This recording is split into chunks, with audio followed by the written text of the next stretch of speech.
Good morning, everybody. Wow, you guys are really quiet today. Usually I have to whistle to get everybody's attention, but that's awesome.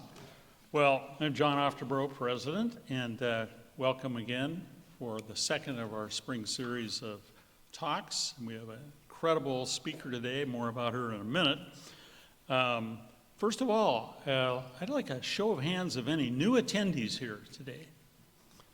1, 2, 3, 4. Let's give them a hand.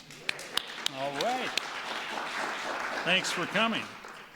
We're going to talk a little bit about membership in a minute, but I wanted to introduce a couple of people. Stand or come forward just to be seen. Tasia Williams. All right, there she is. Tasia was our manager before Holly a few years ago and left to other ventures, and she's back here to see what's going on today, so thanks for coming back, Tasia. And come up here, Alex. After 2 years, we finally have attracted an incredible individual.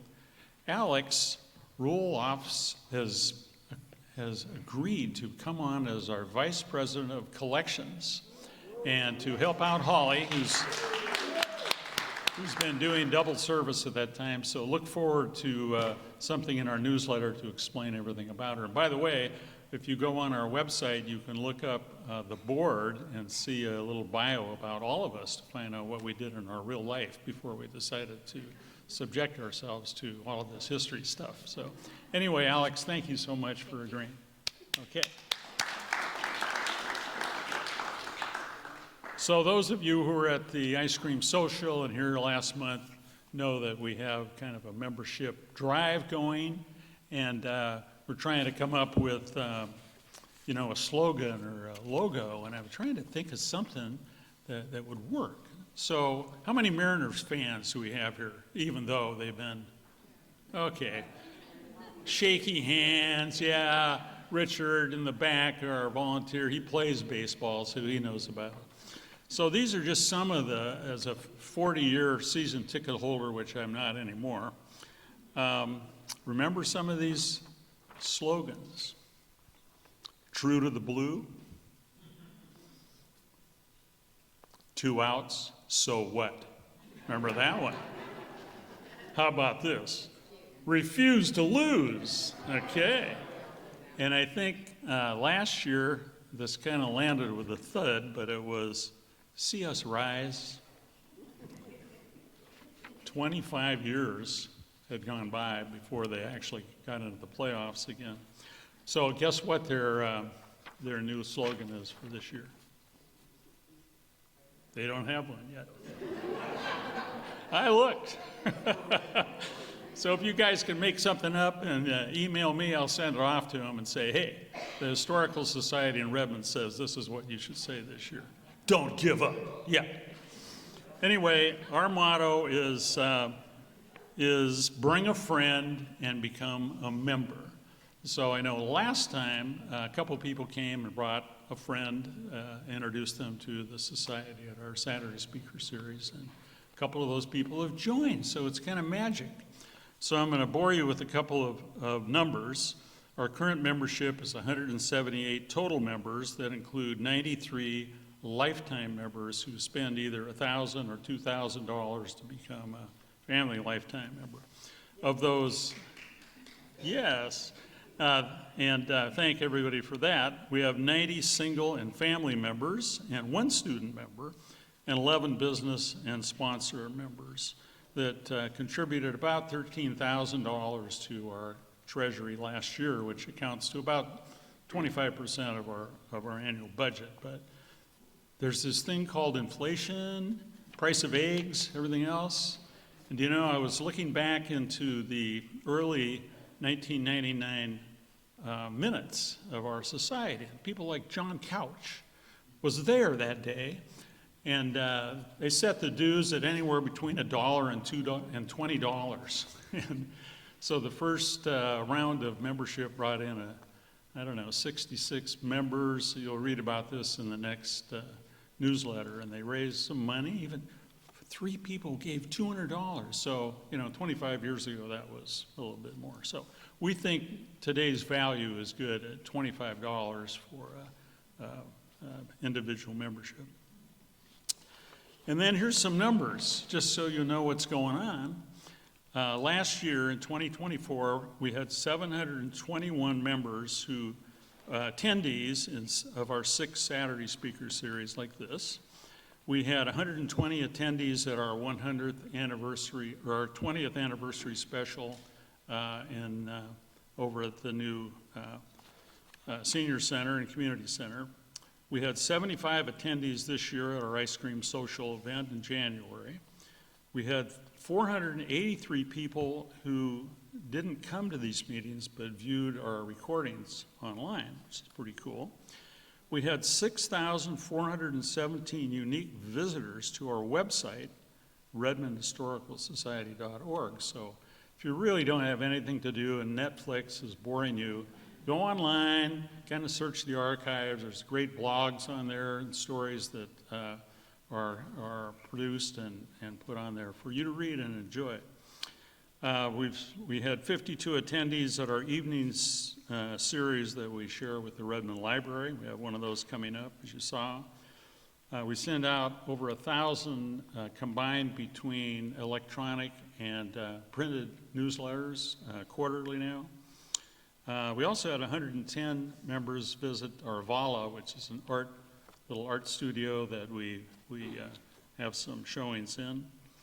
And with all of that, we had 3,078 volunteer hours contributed last year by the many volunteers that work for us. So there's a lot going on in our society, and we invite any of you to bring your friends, bring your neighbors, renew your membership, or join if you're not. So I'd also like to thank Joanne again. Joanne Potter is always rounding up all these volunteers, so thank you. And to Cynthia over here in the corner and Mary's out there who bring these delicious treats. And they're with Compass Realty, and they're going to help you list or sell your home. And for those of you who don't know, they share part of their fees with us, and they become a valuable part of contributions to our society. So thank you, and thank you, Deborah, for the coffee and the tea. So I wanted to just point out one thing. When I was researching my newsletter article for this month, I stumbled on something from the September 6th, 1999 newsletter. And I'll quote, "For anyone interested in recording personal histories, the Museum of History and Industry conducts extremely interesting workshops for both beginners and intermediate students of audio oral histories, led by Dr. Lorraine McConaghy, who is our speaker today." So, wasn't that interesting? They have 7-hour workshops in November, and it just sounds like a really cool thing. So, very amazing. One of the many facts you can find. Once again, I'd like to take a minute to read our land acknowledgement statement. We acknowledge that we are on the ancestral grounds of the Coast Salish peoples who continue to steward these lands and waters as they have since time immemorial.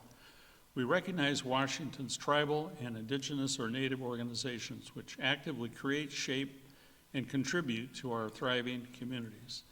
The Redmond Historical Society is committed to doing our part to engage with and amplify the voices of native peoples and tribes. And you can get a sense of that when you go into the museum, turn left, and our first little board has our recognition of some of those times that take history back 12,500 years here in Little Redmond. And with that, I will introduce our Vice President, Program Chair, girl of all sorts of activities and talents, Laura Lee Bennett, to introduce today's speaker. Laura Lee, there you are.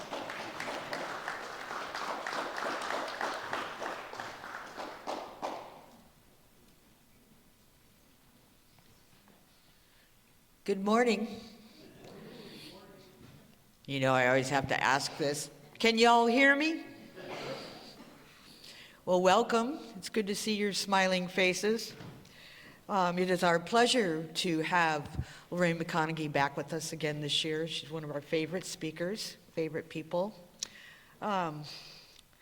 Lorraine McConaghy earned her doctorate in U.S. history at the University of Washington and has spent her career developing exhibits and programs at museums from Seattle's MOHAI to the Lemelson Center for Innovation in Washington, D.C. She has published numerous articles in scholarly and popular journals and also published with Sasquatch Press, Washington State University Press, and University of Washington Press. She is currently teaching a class in historical research methods, editing a manuscript for publication, and researching naval desertion on the Pacific Coast, 1840 to 1865. And I thought I had a lot of balls in the air. Today's presentation, titled A Historical Tour of Washington State in 75 Documents, showcases documents from postcards to posters gathered from museum archives throughout the state. After 1880, they are very colorful, and they show, rather than tell, the history of Washington from a unique perspective. Lorraine will also brief us on her current research concerning antebellum desertion on the Pacific Coast, including one of the founders of Bothell. Please welcome back Lorraine McConaghy. Give her a hand.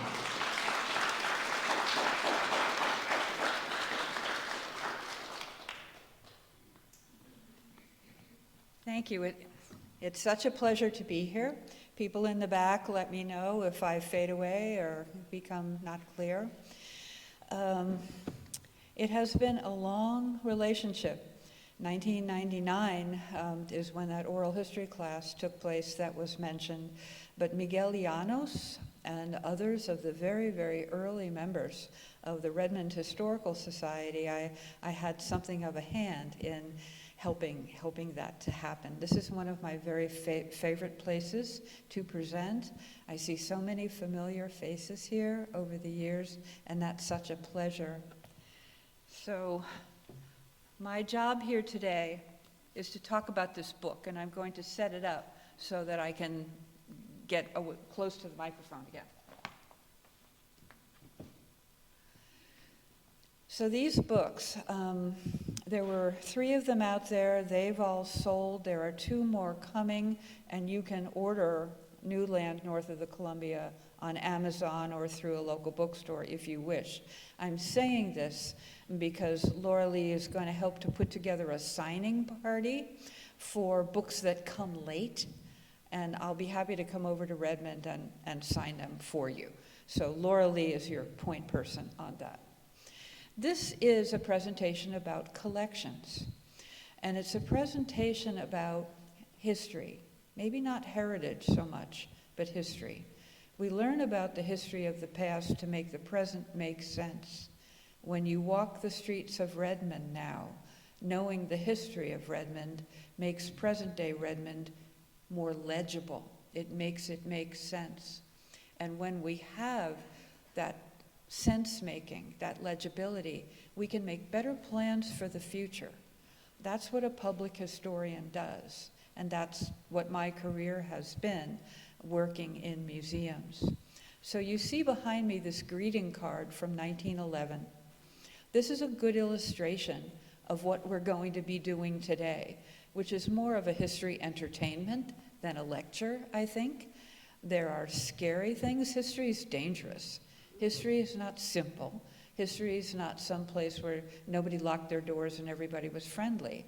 History has hard patches in it, as well as the places we want to remember. This behind me is a greeting card from 1911. That's Redmond. That's either Monaghan or the Campbell Mill on the east side of Lake Sammamish. It's the machine in the garden. It's the machine that will industrialize East King County and will change everything. That's not a farm, that's a sawmill. So although this is a history entertainment where we're going to be going through documents, there's going to be sort of fun and interesting things and harder things to see. So this is the cover of the book. In 2010, I went on every weekend, and when I had free time, I traveled the state of Washington, going to archives, historical societies, large collections, corporate archives like Boeing and Fluke, Weyerhaeuser, every place I could find an archival collection, and I would ask the archivist, what are the coolest things you have? And we would go through their collection, and I had brought a scanner on the road, and I scanned the images that you're going to see with me today. This is roughly chronological. It's not really an interpretive lecture, but I hope it will be interesting, not just entertaining. So this is one of the extraordinary documents that I ran across. It hasn't been published anywhere else. It is a map that was drawn in about 1905 of the native topography near Olympia. And I know you probably can't see enough to read it. I should have mentioned, there's a copy of this book in your library, right? You don't have to buy it or anything. And when you get it, you can look at this up close. These are Lachute Seed speakers, native speakers, talking with James Tobin about the world that they remember, the world that was acknowledged in the acknowledgement of native land, native water. Isn't it miraculous to have something like this, where a native speaker could say, that's what we called Black Lake. That's what we called the place you call Olympia. So this is my acknowledgement. This is where I wanted to start. Everything that you're going to see is a document. It's two-dimensional. It's held in an archive. This is an engraving of Fort Vancouver when it was a Hudson's Bay Company town. And this is in 1853. This is the year that Washington Territory was created, split away from Oregon Territory. Washington Territory in 53 included Idaho, much of western Montana, and Wyoming, and of course the state of Washington as we know it now. But this is just a wonderfully clear and meticulous drawing of this Hudson's Bay Company central place. There's orchards, there's a shipyard, there's a tannery, there's a blacksmith shop, there's a place of exchange where native people could bring furs, beaver, say, and trade them for goods brought usually from England. But there's so much here, you could write a book about this image. This is an archival image. And this, I hope that's, tell me if there's anything wrong up there. This is the seal of Washington Territory. So I've mentioned that in 1853, the territory was created. This was the seal, and there's an artifact that is the literal seal, that you would stamp into wax. But this is the image of our seal in 1853, and it's unique among all territorial seals in the United States in having a Chinook trading jargon word, a native word on it. Alki, old-timers say alki, but it means in a little while. Alki Point, in a little while. And the in a little while here, this is not great art, right? This is communicating, but it's not beautiful. The goddess Hope is gesturing to the future, and behind her is the present day. A log house, a wagon parked there. She's gesturing toward a future Washington that looks like Venice. With, there's a side wheel steamer there. There's this Venetian architecture, and she has an anchor on her skirt. This is Western Washington, the divide of the Cascade Mountains between what happens in Eastern Washington and what happens in Western Washington goes all the way back to these days. But this is an image stamped on many, many pieces of paper in the Washington State Archives when Washington was created. Before this, there's, I should have put it in, shouldn't I? There's a number of letters written to the Denneys, the Lees, the Terrys, the Borans, all the very, very early settlers of Seattle, where it's David Denny, Seattle, Oregon Territory, because there was no Washington to even talk about. This is our first governor, Isaac Ingalls Stevens. And we're seeing him not in 1853, but in 1862 during the Civil War. Stevens, when you're a territory, you don't elect just about anybody. You elect one non-voting member to go to the legislature in Washington, D.C. So we didn't become a state until 1889. So from 53 until 89, we didn't elect our governor, we didn't elect the surveyor general, we didn't elect the attorney general. Just about any significant office you can think of that we elect today was appointed by the President of the United States or a cabinet member of his cabinet. So Isaac Ingalls Stevens was a foremost Democrat who worked very, very hard for the election of James Buchanan. And then after that, just remained very active in the Democratic Party. He was the campaign manager for at the beginning of, before the Civil War began, when Lincoln ran, he ran as a Republican. The Democratic Party in that election fell into two halves, the southern and the northern half. And each half of the Democratic Party nominated their own ticket. Stevens managed the southern wing of the ticket. And so we have his campaign materials in his own language, making clear how firm a supporter of slavery he was, how firm a supporter of states' rights he was.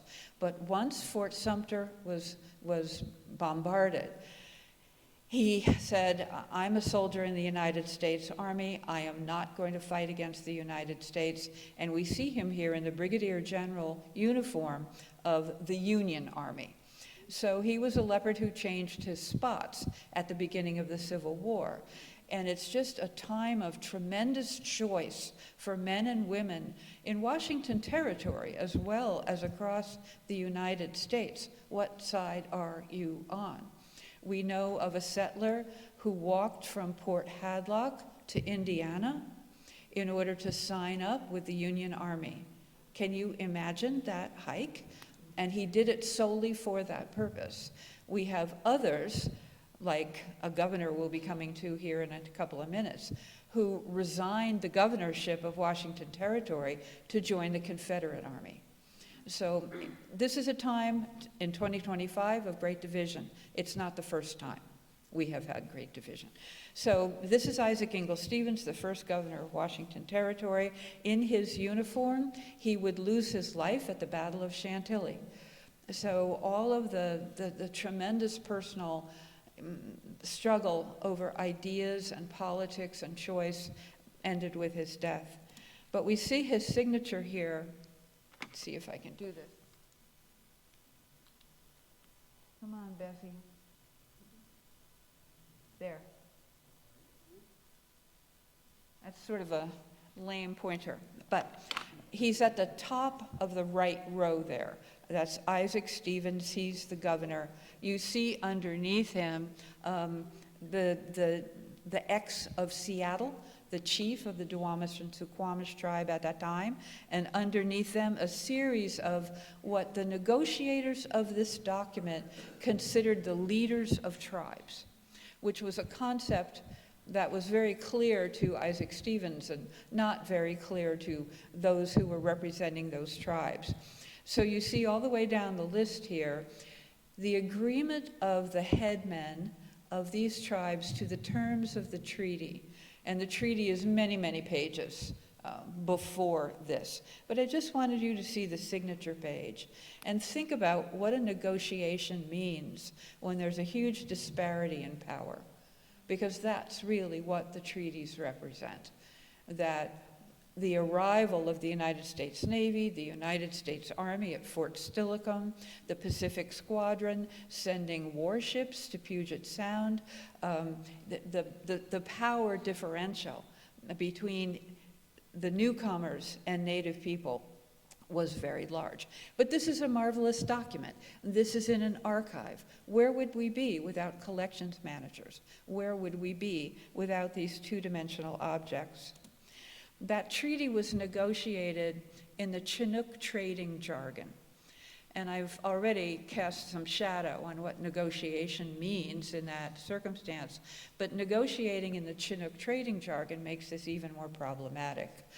The Chinook trading jargon varies in the number of words, but let's say 250.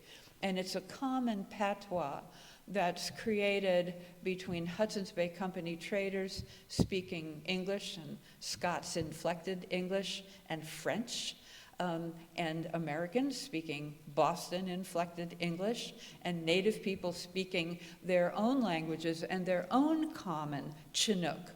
So we have this patois, this jargon that allows people who are very dissimilar to negotiate with one another about how much you'll charge to split a cord of wood, or how much you'll charge me to take me there in the canoe. But the issues that were being debated in the treaty are far more sophisticated than that. And it turned out that even, how do I go back? I want to go back. Even the signatories who wrote their X's here because they were not literate did not really realize what they had agreed to. And when they were finally put on the reservations to which they were intended to be placed, and all of the land of their free-ranging life was gridded like a crossword puzzle and then able to be given away, the result of that was war. And the treaty war of 1855 and 6 is represented here by this document. It's a map that was drawn by a lieutenant on board a fighting ship, a warship from the Pacific Squadron that is here. This is hard. This lumber bark that is to the south, Henry Yesler's mill had begun to turn the trees, to turn timber into lumber that you could sell. Seattle in 1853, 4, 5, 6 had become a port. You can see Yesler's dock out there. And you can see all around it the sawdust. It's surrounded by sawdust. Have you got a better... I got one for you. Okay, groovy. Thank you. See that right there? You just press that little button. All right. Thank you, John. Okay. But I still have to talk into this.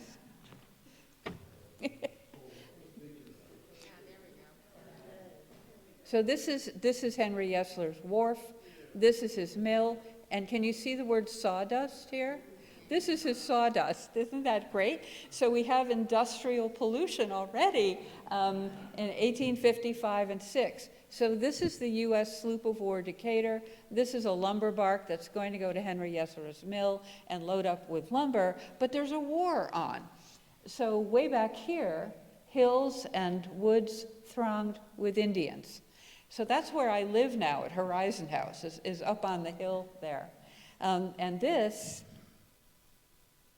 is called the Lake Trail on this map, and that's Yesler Way. So that sort of situates you in where we are, and Yesler Way would be known as Skid Road, because you'd be skidding the logs down to Henry Yesler's mill. It's wonderful how this place-based language comes together. I'm going to talk into here, and then I can't do that at the same time. I'm going to show you the battle lines here and here. These are Marines from the U.S. Navy who have come on shore to fight against the hills and woods that are thronged with Indians. The disparity of firepower here is huge.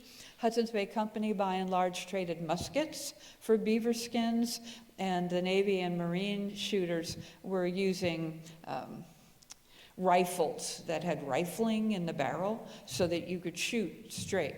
So this is the attack on Seattle, January 26, 1856. This is the battle array. This is what it was like that day. It's You Are There. It's an absolutely fantastic document to have.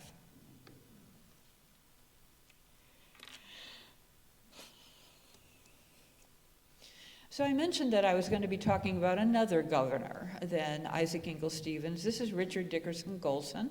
This is his letter of resignation. Golson was a slave owner in Texas and Kentucky. He was appointed to the governorship by James Buchanan, and it is Buchanan whom he thanks in this letter of resignation, unwilling even for a day to hold office under a so-called Republican president, with my cordial thanks to President Buchanan for the honor of its bestowal, I hereby tender my resignation of the office of Governor of Washington Territory. So Richard Dickerson Golson resigned the governorship here to go to Kentucky so that he could work for the secession of that state from the Union in order to take it onto the side of the Confederate States of America. He failed at that, so he took his slaves, his wife, his family, and went from Kentucky to Tennessee, where he spent the war as a Confederate. I think these intertangling documents that show that not everyone in the Pacific Northwest was planting orchards. People had ideas. They brought ideas with them. They brought those convictions with them. And it's interesting how the political parties have changed their names, their stripes. So this is a puzzling document.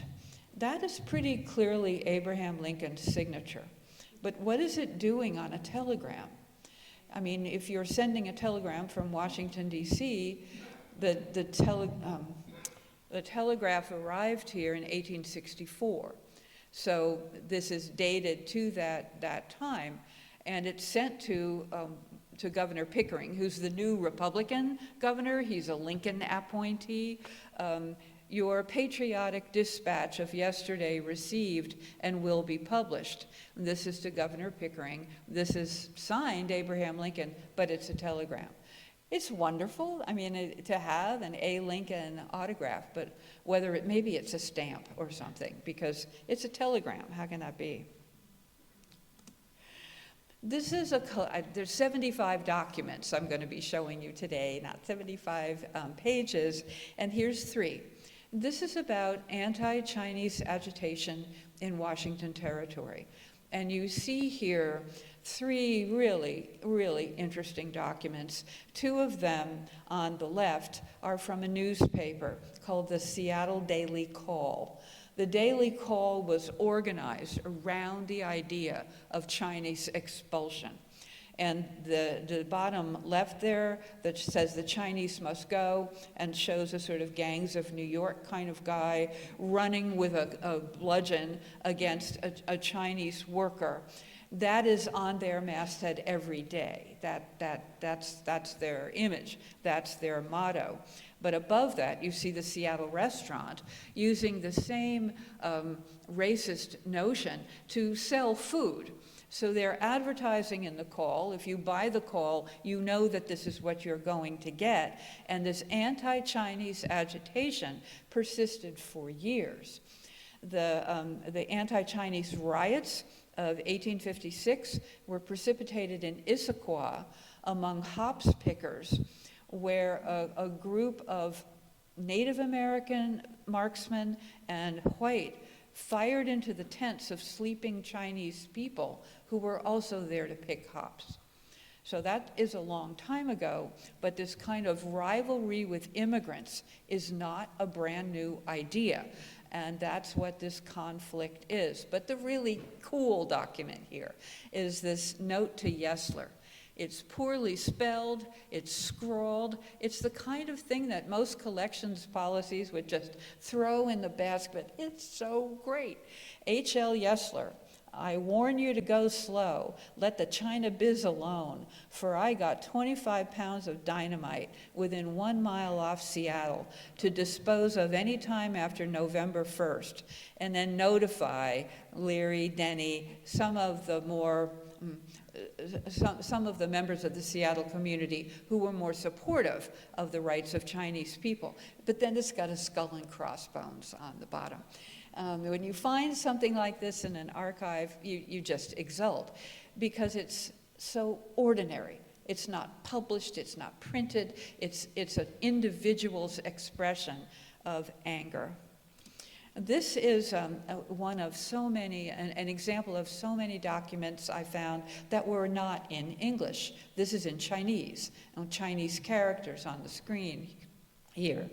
So this is one page of a multi-page list of the buildings that were burned in the great arson attacks of the anti-Chinese riots in Tacoma in 1886. So anti-Chinese riots are all along the Pacific coast.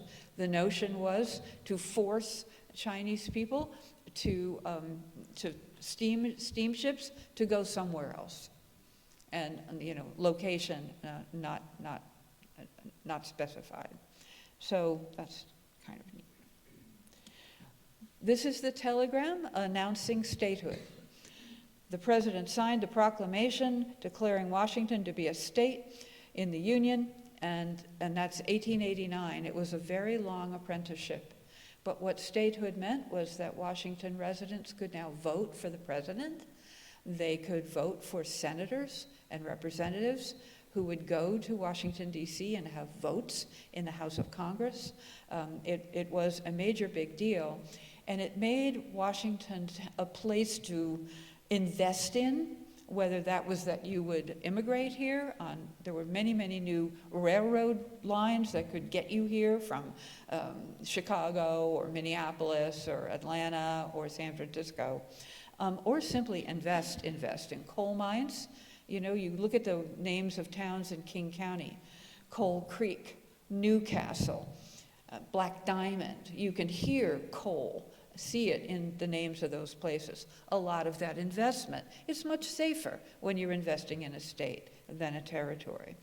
But Washington State had kind of a rough summer. This is a hand-colored slide of the beginning of the Great Seattle Fire, June 6, 1889. And it's looking south down First Avenue.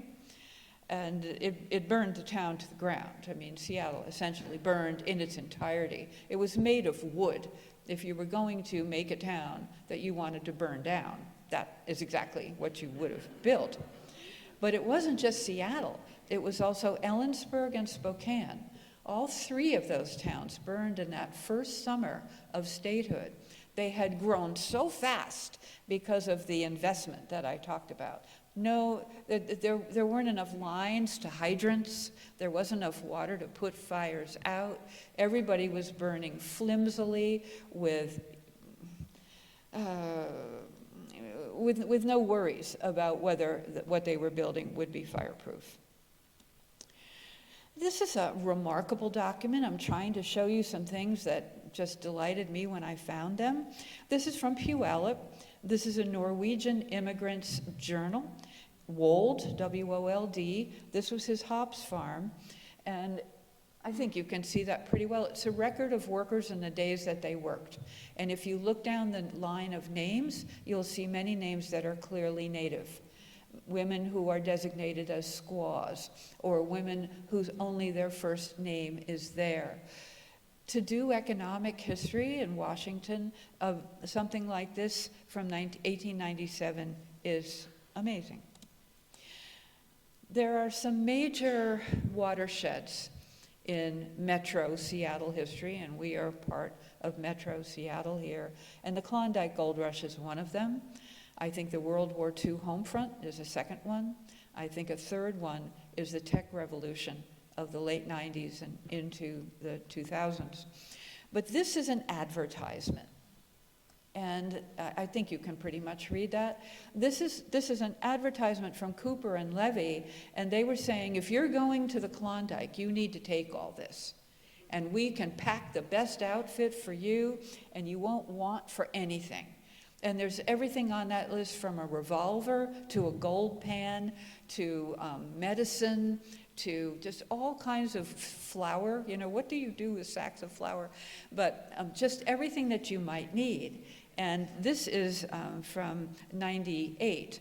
Later on, the Canadian government, because the Klondike is not in Alaska, it's in Canada, when you went up Chilkoot Pass or however you got there, the Royal Canadian Mounted Police would weigh your stuff and inspect it. And you had to have brought enough with you that they wouldn't be sending a rescue team, on January 15th because you'd run out of something.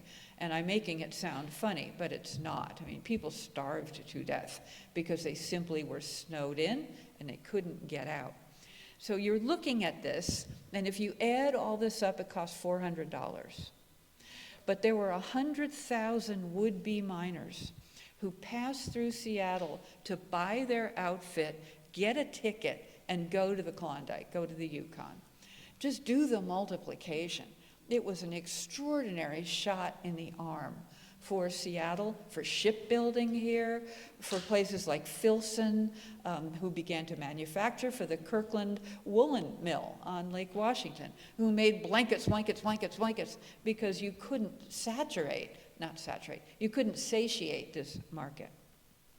So that's from a newspaper, which I think qualifies.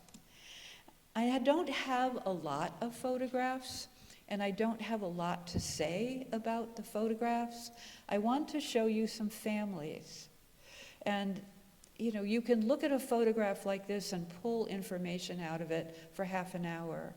This is Dan Boone and his family. He was a saddle maker for the U.S. Army. He is dressed in Western garb. His family is not. They're dressed in a kind of mixed world accumulation of native materials, native costumes, and adaptations of new costume. We don't know who these people are. It's just, I'm sure, I hope, maybe, there are photographs in your collection that we don't know who the people are. It's, I live at Horizon House now, and we have many photographs from the history since 1961 where we don't know who the people are, and the living informants who might have told us that are no longer with us. These people look at us across time. Masato and Susui Yamada, they gaze at us, and I think in their gaze we have kind of the responsibility that we have as people interested in history, people interested in family through time, people of color, Chinese American people. These portraits were all studio portraits. And I'm sure in the collection here there are studio portraits from portrait studios here in Redmond. Menus are a great thing in archives. You can do cultural history from what people eat. If in a way, it's just that this menu exists. This is from Bellingham, and oh my gosh, people ate a lot of meat. They just ate enormous quantities of meat. There's not a lot of salads here. There's not a lot of fresh vegetables. It's a very carb and protein-based diet, and the prices are absolutely delightful. But I'm sure you have menus in your collection from Redmond. They tell Redmond's story in a way. And this, I think you're old enough to not be scandalized. Here comes Maud with her little bare behind. And, I'm sure you're getting the joke. It's a postcard, and archives are filled with postcards. And why do people depict something that they think is amusing and a little risque, like this, or they pick something that is Cleopatra's Needle, the locks in the Lake Washington Ship Canal. You want to send your friend in Dubuque. You want to say, you maybe wouldn't send this to your mom, but you choose postcards and send them to friends, and it has a meaning beyond just the paper. It has an amazing story. These are letters written by a prostitute in Spokane. Her name is Addie Widner. And she wrote these letters in 1905. She was working in the Colonial Hotel. And these letters are very frank about how she was making her living as a prostitute. They were written to Johnny Weber, and she was just besotted with Johnny Weber. And in these letters, she says, I'll follow you anywhere you want to go.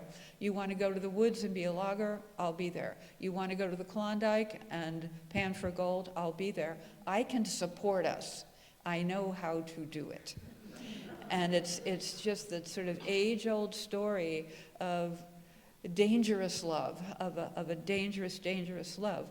So how did these get found? They were found in the back of a bureau drawer of a bureau that was sold at a garage sale. So you know what garage sales are like, so you just imagine a bureau out there on the driveway, and a young couple bought it, and they took it home, and they cleaned it up and fixed it up, and taped at the back of a drawer were these letters. And they read them, and they recognized their value, and they brought them to their local historical society, which is, I think, a message to all of us. But, you know, this is the kind of thing like the letter to Yesler about the dynamite. It used to be that historical societies would have scorned a document like this because it's sort of not about us. It's not about successful elite people. It's about a criminal. But I think it's a remarkable save. This is a save of another kind. The Seattle Times in 1905, as suffragists were agitating hugely for the vote for women in Washington state, the Seattle Times ran a long series in the rotogravure section, the color section, of how women could be independent and make their own living, and that they didn't have to marry in order to be economically able. So this woman makes cigars, and the cigar factory that she works in, it doesn't exist anymore. It was in the Rainier Valley, but that's not really the point. Seattle women who maintained their independence. And, you know, if you can't sleep at night sometimes, just go to the Seattle Times online and go to 1905, and every Sunday you'll be able to read about a woman who retains her independence because of her job. This is a periodical that was published here in Washington to push for the franchise for women. And it's called Votes for Women, and it's held in a number of repositories. But this is celebrating the day, and it is such a strange image. You see there on the left 3 very well-known suffragists in the Pacific Northwest. And you see Uncle Sam holding a baby, the new baby of Washington, which he's about to present to the suffragists as though they were the mothers of the baby. It's a very strange iconography, but that's the kind of periodical that just tells us so much. This is an advertisement, and it's kind of, I wanted to raise, you know, what is your collecting plan? What are you looking for? Because an advertisement like this from 1915, when it came out, it was just ephemera. It was just throw it away. But now, in 2025, it's deeply meaningful. We're looking from Vashon or Bainbridge Island over at Seattle, a city of smokestacks by 1915. And this is a real estate advertising brochure. And he's saying, this is a smokestack city. And this is the time when all the regrades are being done to take down Denny Hill, to level out, even though Seattle seems so hilly today, it was even hillier then, to level out the hills and build out the tide flats with those spoils, as they called it. So this, if you looked inside this, it's selling the tide flats. It's saying they're cheap, they're new, you can build on them. We've created a whole new Seattle, but the native people are mourning that. And it's their body English that tells us that. They're not part of Seattle. They're separated from Seattle. Again, it's a trivial, frivolous thing, but it's packed with meaning. Down in Olympia, there are many, many files of labels. And I just love this one, but my God, there's thousands of salmon labels. And the color of this, the fact that there's a native person on it, I just sort of put it in here because, you know, I take labels off my cans to recycle my cans, and I never dream of saving the labels that they have any meaning, but here we are. So I don't want to be entirely Seattle-centric. I went all across the state, and you'll see that in this book. So this is from Yakima, And I know you have an apple expert coming, but the apple was the king of fruit in Yakima. And this is a brochure that was in the Yakima Valley Museum, and that's a postcard behind there. And it makes my point, I think, that in postcards, we situate ourselves. We show the world as we send postcards what we want people to see of the city or the town or the panorama or whatever. And then on the other side, wish you were here or whatever. Back in Seattle in 1909, the Alaska-Yukon Pacific Exposition. Let's see, is that clock right? Yeah, it is. Wow. Am I supposed to be done now? When am I supposed to be done? Noon? All right, if you have to go, go. So this is the AYPE.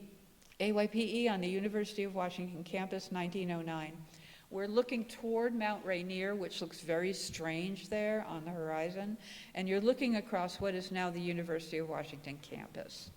And there's only a couple of buildings that remain from the first World's Fair, but just tear it apart: Alaska, Yukon, Pacific. Those are the three legs of the stool that Seattle is wanting to celebrate at this fair.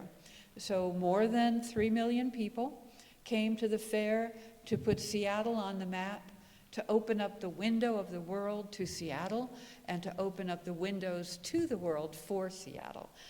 It's just an absolutely extraordinary fair and a very, very deep history. But this is a document. This is a bird's eye view. The Wobblies, the industrial workers of the world. I don't know much about the Wobblies in the woods in East King County, and I would really like to learn. I think of them as most active on the peninsula and in Southwest Washington, but that may just be my ignorance. But this is a wonderful little brochure, songs to fan the flames of discontent. You just have to love that. And they're very familiar. They usually took hymns, Protestant hymns that one might, Onward Christian Soldiers say, and adapt it to creating a song of protest. But this is a poster, and you're clapping? Yeah.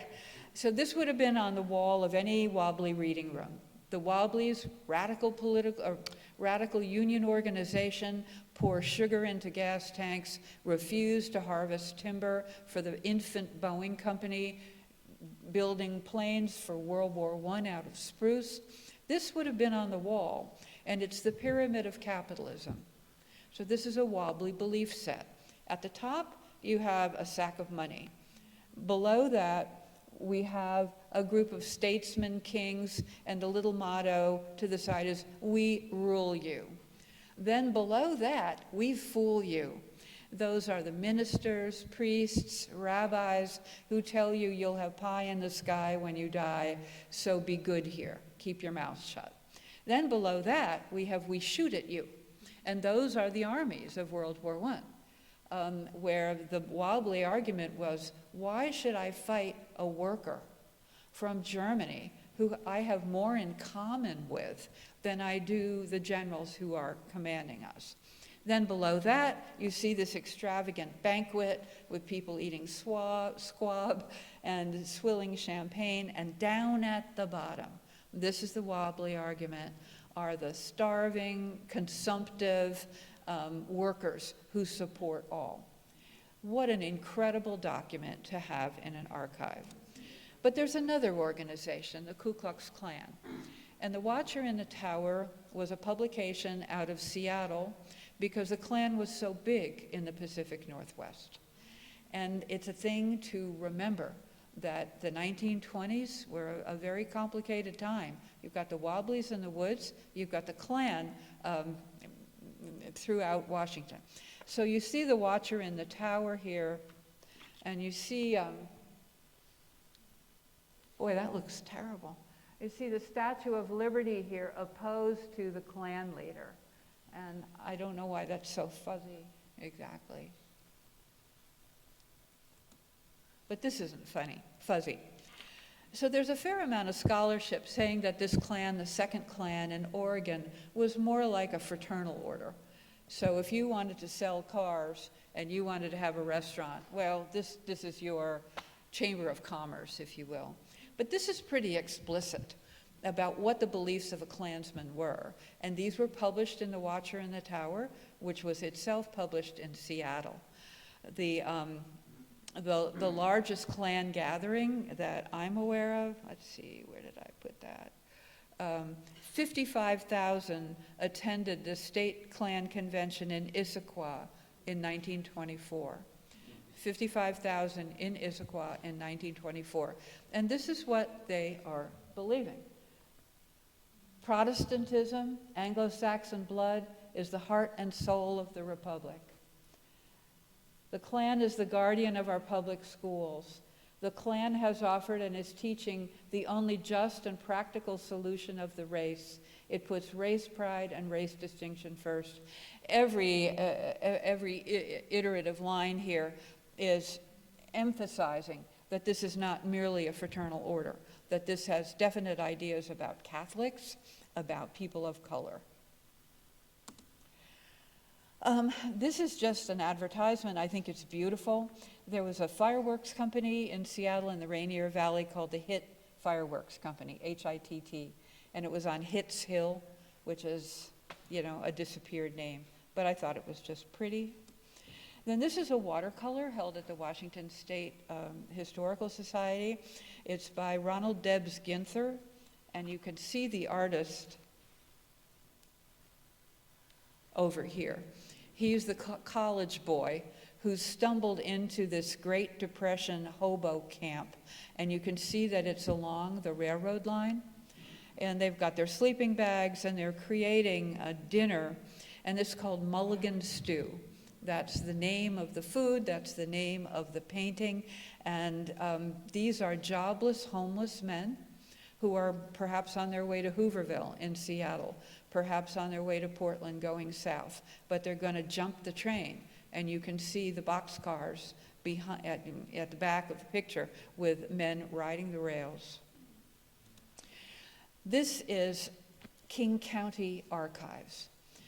In all of the United States, we are the only archive that had a WPA, a federal program, to photograph every standing structure between 1937 and 1939. Your house of worship, any factory, anything that was standing during that period of time. This is the Twin Teepees restaurant near Green Lake in Seattle, just kind of a random thing. But that photograph was shot in 1937 to 1939, and you see behind it the property record cards. So this archive was put together for a purpose. The King County assessor wants to know what to charge you for your property tax. So on those records, if this were a house, say, it would say the year that the outhouse was closed and the plumbing was moved indoors. And that kind of thing, because the assessor wants to know that you made an improvement so they can charge you more on your taxes. So this is King County assessor's records, but they're actually held at the Washington State Archives at BCC, or Bellevue College. So you should research in them. Nearby here in Houghton was the Lake Washington Shipyard, which manufactured seaplane tenders for the U.S. Navy during World War II. And that was the only new shipbuilding that they did. They did a lot of ship repair for Allies. But this is Christmas of 1942, the little publication On the Ways. Again, this is an archival holding. You see Santa Claus there in a Lake Washington shipyard hard hat, wearing overalls, about to put a seaplane tender into Uncle Sam's Christmas stocking. So it's not great art, but boy, does it communicate. This entire series, the press run of On the Ways, is available at the University of Washington. Internment of people of Japanese descent is as much a part of World War II as making seaplanes.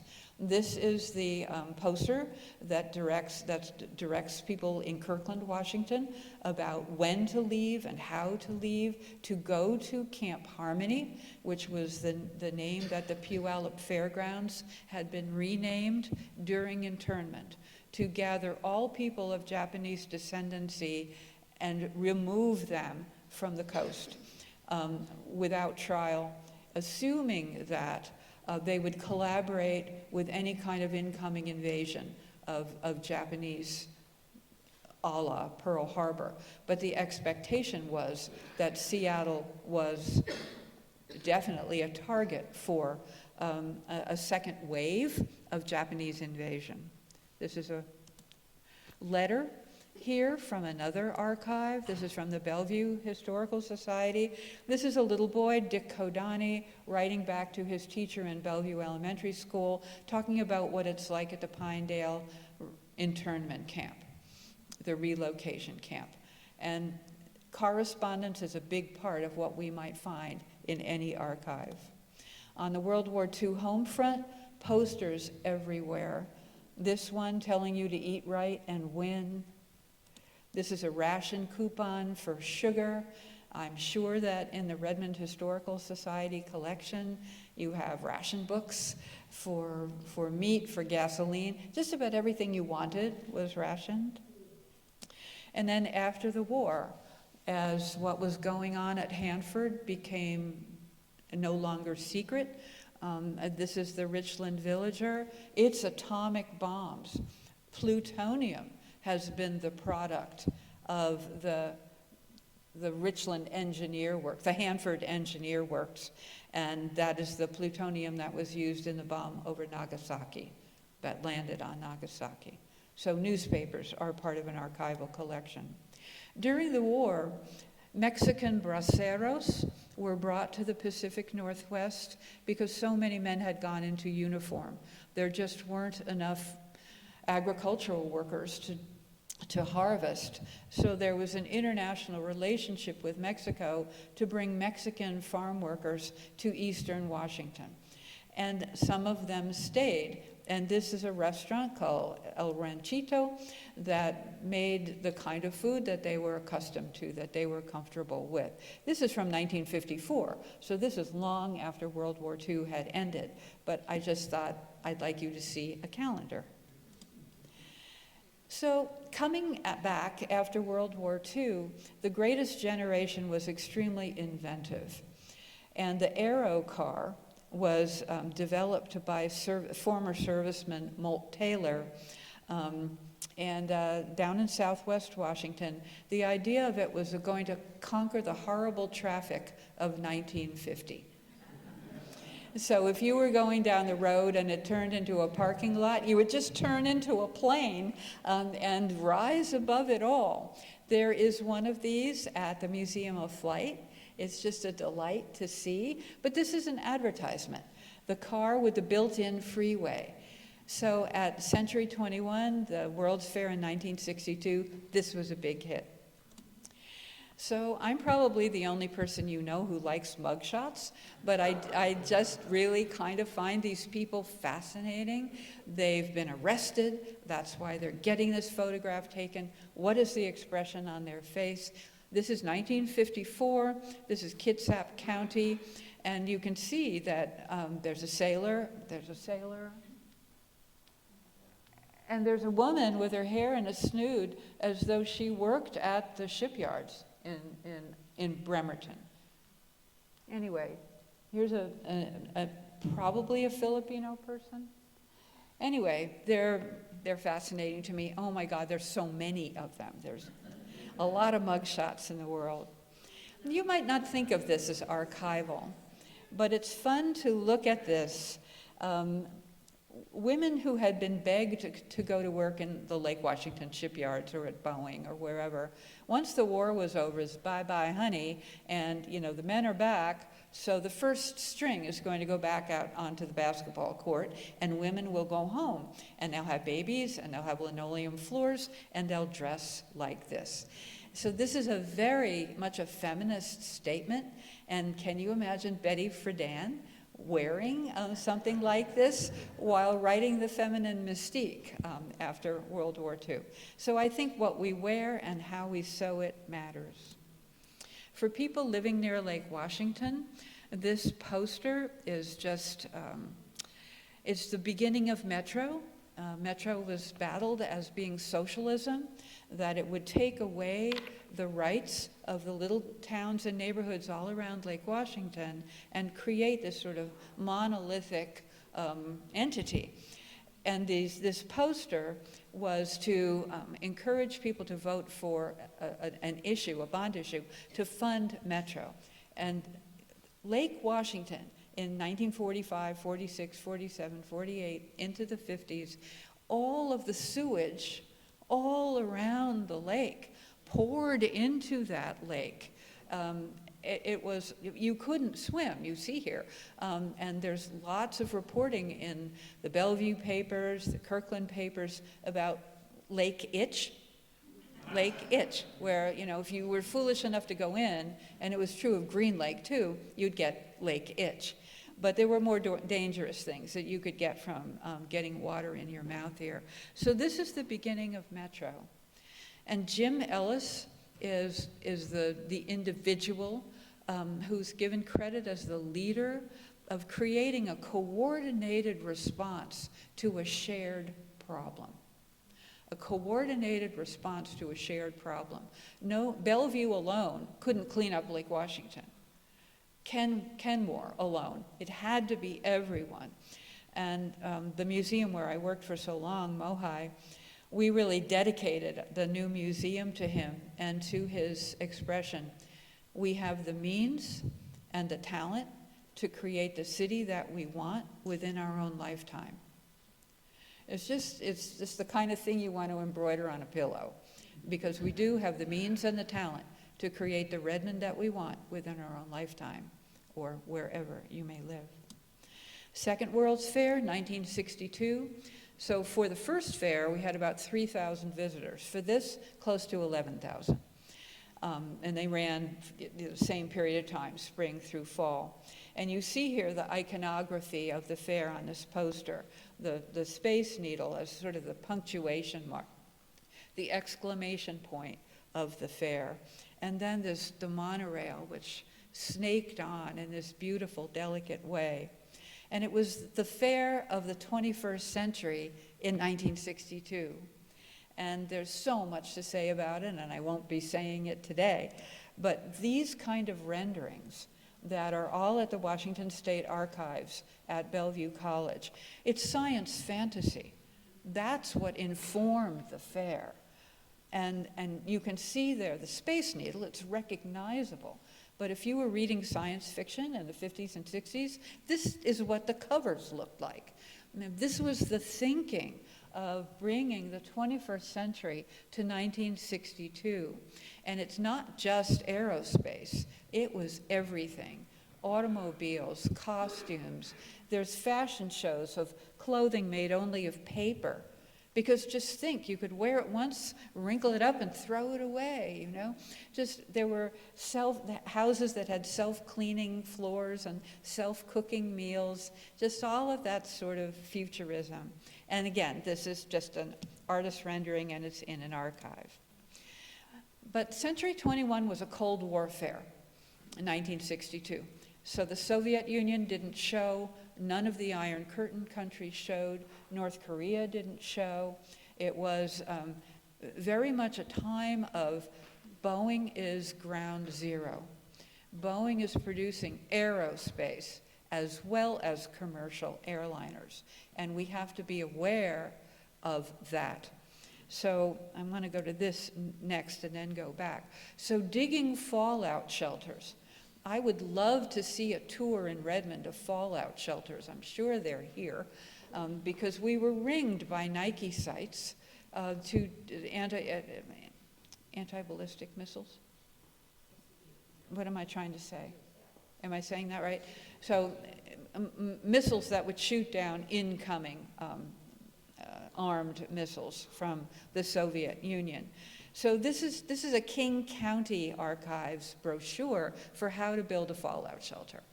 And I did a lot of work on Lake Hills, which I recognize is not Bellevue. But you could buy a new home in Lake Hills that already had a fallout shelter dug, because it was such a, not a fad, it seemed like a necessity.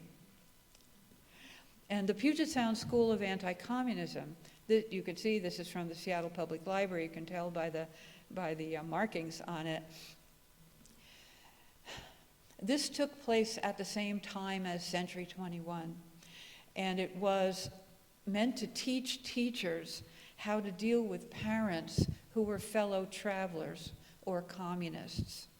And it was day after day of lectures about the dangers of communism and how to deal with removing books from the school library that might be seditious, might be considered dangerous. The Bellevue School District released all its teachers to go to this. I don't know what happened here in Redmond. It would be interesting to find out. Arguments about health. What is science? What is not science? What is conspiracy? What is not conspiracy? The fight about fluoridation, about whether adding fluoride to water was poison or would create a vector for future poisons, or that the science upheld that fluoride could protect all of our teeth against decay. I just wanted you to see this, but Seattle's water wasn't fluoridated till 1968. This was a very intense battle between people who disagreed. And while this is up here, I think a historical society and a museum and using history to make the present make sense so we can make better choices about the future, there's nothing more important to model than how people of goodwill can disagree with each other. That we can respect one another and disagree. And one person can say, fluoride is dangerous, it'll poison our children. And another person can say, but look at this data. And they will work through that together and come to a civil compromise. Counterculture, lot to show here. This is the back of a newspaper called The Helix that was published in Seattle for about 5 years. Sky River Rock Festival, did anybody go? You didn't go to the Sky River, oh my God, what's wrong with you? Yeah, so Sultan, Washington, 1968. You see all the bands there. No one I know saw all those bands. I don't think they all came. But this is Walt Crowley's artwork, and he's another person to sort of bear in mind. He is the founder of History Link, which is an online an encyclopedia that you may well use every day. Recognize him? D.B. Cooper, right? So at the National Archives on Sandpoint Way, and anybody can go, the D.B. Cooper files are farther than I can reach. That the FBI has maintained on D.B. Cooper. So what's the story here? November 24th, 1971, Cooper hijacked a 707 that was flying from Portland to Seattle. He demanded $200,000 in a note, and he wanted a parachute. So they landed in Seattle, got all the passengers off the plane. He told the crew, I want to go to Mexico. So they fly this essentially empty plane with D.B. Cooper on board to Mexico, and he jumps out with the parachute somewhere over southwestern Washington. And if you follow the news at all, you know, sometimes there'll be $100 found here or $1,500 found there, but this has never been solved. And again, it's so much fun to go to the National Archives, make an appointment, and look through the FBI files. They're great. This is an advertisement for Boeing planes. Boeing's going through a rough patch, as I think we all know. But the 737, right now, every 1.5 seconds, a 737 takes off or lands on this planet. Every 1.5 seconds. That made the world smaller. That turned us into that global marble that we have seen from space. And an advertisement like this is so eloquent of that. They're all made in Redmond. Yeah, they are. I mean, it's here. This is a patent. You can go to US Patents online and look at patents yourself. You can search by Redmond if you want to and see who here has filed for patents. I'm just going to let this sit up here for a while, and then I'm going to ask you if you own one of these things. This was invented by Gemtech and 3 guys, one of whom lived on Mercer Island, and it was a patent that was granted. And this is, well, who has one of these in their bathroom? Yeah, it's a Sonicare toothbrush, right? I mean, it conquered the world just like the 737 did. And it's owned now by Philips, which also bought Advanced Technology Laboratories in Bothell. And I couldn't find out for this presentation exactly how many million Sonicare toothbrushes have been sold, but it's a lot. This book used to live on the top of Mount Rainier. It was in a box up there. Makes my voice tremble to say that. So everyone who summited Mount Rainier would find that box and would write in it. And you can see the kind of magnificent things that they wrote at the end of this incredible, grueling, spectacular experience. And the books are brought down every few years and replaced. And you can see the water stains on the cover of the book, the green cover of the book. So it's 1992 to 1994. And people writing, I mean, you could just read this for days, and it's just extremely exciting. 1995 is the first celebration of diversity in Seattle that was really a gay pride parade, and this is recent history. So I'm sort of wanting to say to the collections manager here, recent history is history. 2, Windows 95 changed not just the world, but our local world. I think Redmond woke up one morning and thought, oh my God, you know, we've got Microsoft down there. And the rollout of Windows 95, Rolling Stones, Start Me Up, and just stars from all over the world coming to celebrate this extraordinary achievement. Now, that's it. I'm sorry I went over, so I'm just going to say a sentence about my work on deserters. I've gotten very interested in men who deserted from the Royal Navy and the U.S. Navy in the antebellum period. And when you read secondary sources about them, they're cowards and they're traitors. But in at least, well, I think in a number of cases, but I'm just going to mention one quickly, one of the founders of Bothell was a deserter, and he was neither cowardly nor a traitor. He was an opportunist. And he rode that Royal Navy ship into Puget Sound like it was a bus from Great Britain. And he said, okay, I'm here. And he jumped ship, and he changed his name, and he changed his backstory, and we wouldn't know about him except on his deathbed. He said, you think my name is Wilson? It's Chiswick, and my family back in England, I want them to have my estate because I've done very well here in Bothell. So I'm saying this to you in case you know any deserter stories in the 1850s and 60s. Thank you for your attention.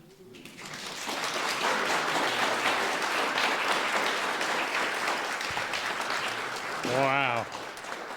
I wish I had her as my history teacher in high school and college. I probably would have changed my profession. So we're going to have Q&A for a few minutes, but I've been to those twin teepees after they had inside plumbing, just want you to know. And I've also got to sign that book at the top of Mount Rainier.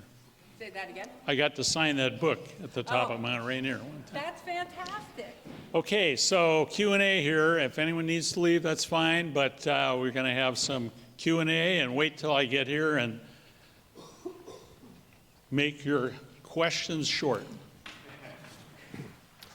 How safe are the federal archives right now as far as budget cutting goes? Is there any fear that they might try to close them again or move them? The question is how safe are the federal archives? So National Archives on Sandpoint Way, there was an initiative to close them a few years ago, and the tribes really carried the water for that, saying this is our heritage and this needs to be here. What's going to happen in this administration, I'm not sure. The National Archivist has been under fire. I don't know. I mean, I really don't know, but I would just say, if archives matter to you, I'm not saying you should do something, keep up on the news and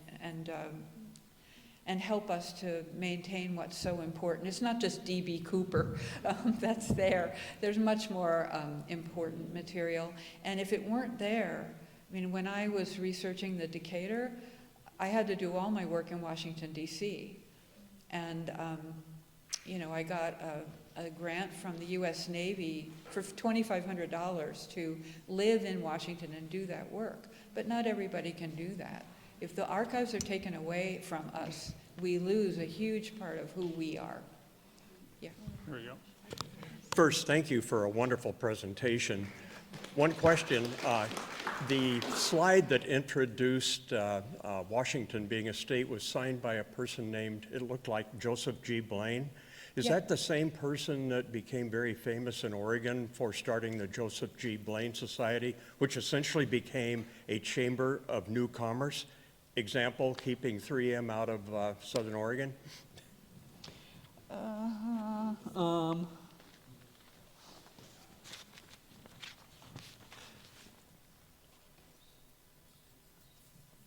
Okay, it's not that one. It's the 1889 one. So I think that's James Blaine. Yeah, J-A-S period. Isn't that an abbreviation for James? And I think he was either the Secretary of State, I think he was the Secretary of State in the Lincoln administration. I don't know nothing about the Blaine outfit in Oregon. Yeah. Historical researchers as yourself must feel demise with the elimination of newspapers. You had so many wonderful documents to show us. In the next 25 years, what's your take on that, as the Sammamish Valley News is no longer Bellevue American, etc.? How do you view this in terms of preserving our history? It's a tragedy. I mean, I don't know how to put a good spin on it at all. I mean, I don't know what to say. I mean, daily newspapers were the stuff of history. And when you do any kind of research, you start out with the digitized newspapers like the Times or the PI. And the way I look at like the East Side Journal or the Bellevue American, which are not digitized, is to try to find a mention in the Seattle papers of something important on the East Side. Then I can go through the microfilm quickly to find the Bellevue American article or the East Side Journal article. But that assumes there's a newspaper at all. I follow a few blogs, and some of them I think are archived, but it's not the same caliber of journalism. There just don't seem to be the standards of the right way and the wrong way to make an argument that's based on the preponderance of the best evidence. It's so simple, but it's so powerful. You make an argument based on the preponderance of the best evidence, and that evidence is usually primary material. And to find that on the web is not easy. I mean, I have no good answer. It's very sad. Even the census, I mean, any of you who do family history know that just sort of generally counting how many people, doing a demographic census is nothing like being able to go back and study Redmond in 1910 in the census. It's a magical experience. Well, it's not a question, but you mentioned the Klondike. There's an interesting short story by Jack London called To Light a Fire. Oh. It's about a guy who goes up to the Klondike and he runs out of supplies and he eventually gets hypothermia and frostbite, and he's trying to light a fire, but he can't feel his fingers. That suggests a kind of archival record that may be here in Redmond. Those are diaries from the Klondike. We had a couple at the Museum of History and Industry, one of which was found in the cabin of a man who had starved to death. And he kept that diary up until the time he could not. It couldn't be more powerful writing. So that short story is great. Jack London was there. He was a first-person observer. And you know, you can always go on to our website and look at the Sammamish Valley News, which we've archived many, many, many years. We almost have them all archived, but wonderful stories there about the foundation of this little town and the city, and unfortunately the archives have to stop because the paper went away. But of course, now you can get real history reading when you read the Redmond Reporter, or whatever our newsletter is called. Okay, well, Lorraine, thank you so much for a beautiful presentation. Thank you all for coming. We hope to see you Saturday, April 12th, when we welcome Humanities Washington speaker Amanda Van Lanen, professor of history at Lewis and Clark State College, who will share the story of Big Apples, big business, how Washington became the Apple State. Also on Wednesday, March 12th, next Wednesday at 6 p.m., join us at the Redmond Regional Library for an evening workshop on how to do research with historian and author Nancy Burkhalter. So it's kind of a workshop thing. She will lecture, give you ideas on how to maybe work on your own family history or whatever you're interested in. Also, to celebrate National Poetry Month, join us again at the Redmond Regional Library on Saturday, April 26, 2 to 4 p.m. for an interactive workshop with Chinese landscape painter and poet Winnie Liu, who will give you an introduction on Chinese painting and Chinese classical poetry. She will include a sampling of her own poems presented with historical context by the Redmond Historical Society. Participants will learn how she matches poems with her paintings and have the opportunity to try some brushwork techniques and compose their own poetry. So, you guys can all become painting poets. Doesn't that sound good? Anyway, more information will be on our website. You can always click in on that. Thank you again for coming, and enjoy the rest of the day.